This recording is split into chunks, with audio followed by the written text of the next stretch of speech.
இந்த வீக்குக்கான market update பார்க்கலாம். Monday market open ஆகும்போதே வந்து பார்த்தீங்கன்னா ஒரு பாசிட்டிவ் க்ரோத்தில் தான் வந்து மார்க்கெட் ஓப்பன் ஆச்சு. அதுக்கப்புறமா ஒரு கொஞ்சம் டைம் போக பார்த்தீங்கன்னா ஒரு 12:30 மணி வரும்போது பார்த்தீங்கன்னா ஒரு 100 பாயிண்ட்ஸ் அளவுக்கு பாசிட்டிவ் தொட்டுருச்சு. அதுக்கப்புறமா ஈவினிங் வந்து 3:30 முடியும் போது பார்த்தீங்கன்னா 183 பாயிண்ட்ஸ் அளவுக்கு வந்து பாசிட்டிவ் முடிஞ்சது.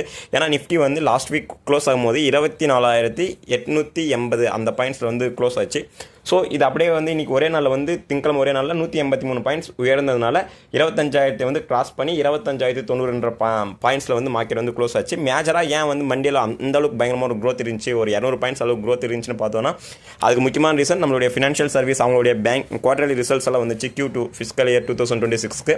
அது இல்லாமல் வந்து பார்த்தீங்கன்னா கவர்மெண்ட் ஒரு சில ஸ்கீம்ஸ் கொடுத்துருந்தாங்க. என்ன ஸ்கீம்ஸ்னால் இந்த ஹாஸ்பிட்டல்ஸ்லாம் வந்து ப்ரைவேட் ஹாஸ்பிட்டலில் எடுக்கிறாங்கல்ல, நம்ம ட்ரீட்மெண்ட் எடுக்கிறதுக்குலாம் வந்து பார்த்தீங்கன்னா அதோடைய பர்சன்டேஜ் இதுக்கு முன்னாடி வந்து இவ்வளோ தான் இருந்ததுன்னு சொல்லிட்டு 6% வந்தது. இப்போ வந்து 30% அவங்க மாற்றினால முக்கியமாக இந்த ஆன்காலஜி, அதாவது கேன்சர் ட்ரீட்மெண்ட்ஸ், அது மாதிரி ஒரு 2000 ட்ரீட்மெண்ட்ஸை வந்து அவங்க இன்க்ளூட் பண்ணியிருந்தாங்க சென்ட்ரல் கவர்மெண்ட்டு.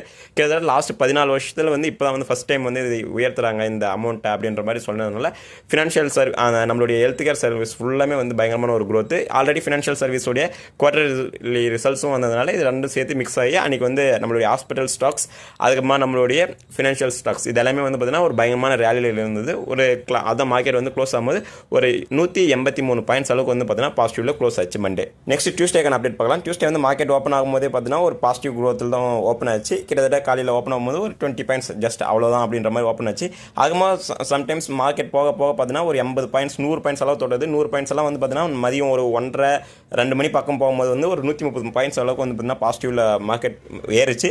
பட் ஆனால் அது சஸ்டெயின் ஆகலை. கடைசியில் மார்க்கெட் முடியும் போது வந்து பார்த்தீங்கன்னா 35 பாயிண்ட்ஸ் பாசிட்டிவ்னு தான் முடிஞ்சது. எப்படின்னா ஸ்டார்டிங்கில் வந்து ஒரு மாதிரி ஃப்ளாட்டாக ஓப்பன் ஆகிட்டு 120 பாயிண்ட்ஸ் வரைக்கும் போயிட்டு திரும்ப வந்து லாஸ்ட்டு க்ளோஸ் ஆகும்போது பார்த்தீங்கன்னா ஒரு 35-40 பாயிண்ட்ஸில் வந்து க்ளோஸ் ஆச்சு. இதுக்கான முக்கியமான ரீசன் என்னென்னா மார்க்கெட் ஒரு மாதிரி வாலட்டைலாக இருக்குது. ஏன்னா வந்து ஒவ்வொரு நாளும் நம்ம இந்த வீக்கில் ஃபுல்லாகவே பார்த்தோன்னா ஓப்பன் ஆகும்போது வந்து ஒரு சில டைமில் வந்து பார்த்தீங்கன்னா கிஃப்ட் நிஃப்டிலையும் வந்து பார்த்தீங்கன்னா நெகட்டிவில் இருக்கும். பட் கொஞ்சம் அளவு போக பார்த்தீங்கன்னா பாசிட்டிவ் வரும். அதுக்கப்புறமா ஒரு 100 பாயிண்ட்ஸ் 150 பாயிண்ட்ஸ் எல்லாம் போகும். திரும்ப வந்து க்ளோஸ் ஆகும் பார்த்தீங்கன்னா ஜஸ்ட் ஒரு 30 பாயிண்ட்ஸ் ஒரு 40 பாயிண்ட்ஸில் வந்து க்ளோஸ் ஆயிரும். ஏன்னா மார்க்கெட் வந்து ஒரு மாதிரி சஸ்டைன் ஆக மாதிரி இருக்குது. ஒரு மாதிரி அப்படியே வாலட்டைலில் அப்படியே கொஞ்சம் சுற்றிட்டே இருக்கிறதுனால வந்து மார்க்கெட் வந்து இந்த மாதிரி தான் இருக்குது. இது வந்து கொஞ்சம் காஷியஸான மார்க்கெட் தான். டியூஸ்டே வந்து மேஜராக வேறு என்ன நடந்துச்சுன்னு பார்த்தோன்னா நிஃப்டி எனர்ஜி செக்டர் வந்து பயங்கரமாக ஏற்றிருந்தாங்க. அன்றைக்கி வந்து அதானி பவர், அதானி கிரீன் எல்லாம் வந்து திரும்பவும் ஒரு ரேலிக்கு போனாங்க. கிட்டத்தட்ட ஒரு 2%, 3%. அதானி பவரெல்லாம் பார்க்கும்போது ஒரு 4.5% அளவுக்கு கூட பாசிட்டிவில் போச்சு.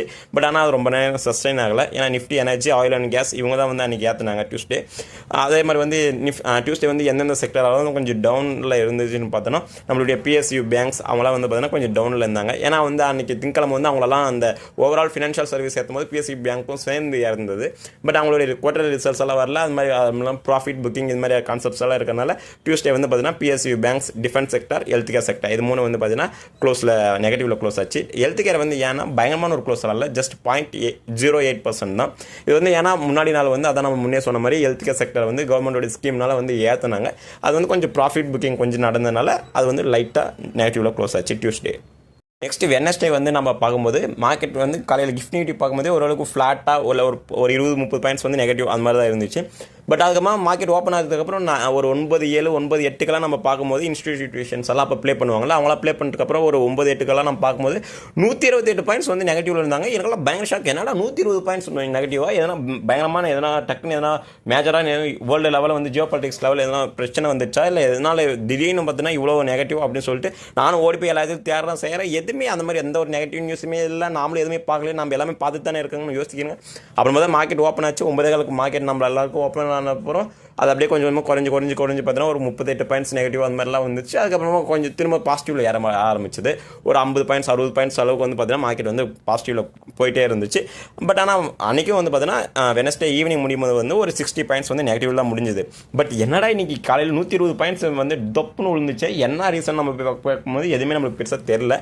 பட் ஆனால் அதுக்கான ரீசன் என்னன்றது நம்ம அந்த 2 டேஸ்க்கான ப்ராஃபிட் புக்கிங்காக இருக்குமான்னு யோசிச்சாலையும் பட் ப்ராஃபிட் புக்கிங்க்கு நிஃப்டி முன்னாடி ஓப்பன் ஆகும்போது வந்து இவ்வளோ நெகட்டிவா அப்படின்ற ஒரு தாட் நம்மளுக்குள்ளே ஓடிட்டே இருந்தது. பட் ஆனால் ப்ராஃபிட் புக்கிங் தான் ரீசன். அதுக்கப்புறமா அந்த இஸ்ரேல், அமாஸ் அந்த வாரெல்லாம் கொஞ்சம் க்ளோஸ் ஆகுது. அதனால் வந்து ஆயில் செக்டரெல்லாம் லைட்டாக அடிச்சிருந்தானுங்க.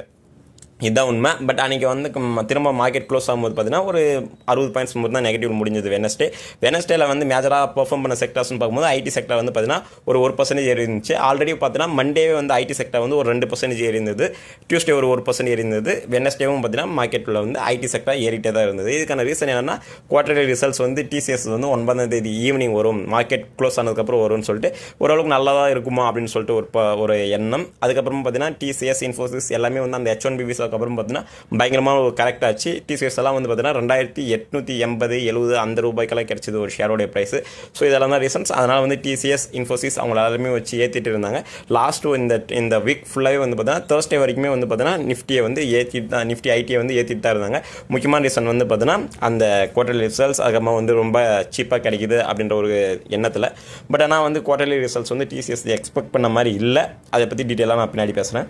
தேர்ஸ்டேக்கு முன்னாடி போகிறதுக்கு முன்னாடி நம்மளுடைய இஸ்ரேல் ஹமாஸ் வார் வந்து கம்ப்ளீட்டாக வந்து சீஸ் ஃபயர் வந்துச்சு. ட்ரம்ப் அப்புறமா கத்தார், எகிப்த் இவங்கெல்லாம் சேர்ந்து அந்த ஒரு டிராஃப்ட் ஃபார்ம் பண்ணி இஸ்ரேல் அதுமா வந்து ஹமாஸ் 2 பேருமே வந்து அதில் சைன் பண்ண வச்சு ஓகே நம்ம வந்து பீஸை வந்து கொண்டு வந்துடலான்ற மாதிரி பேசிட்டாங்க.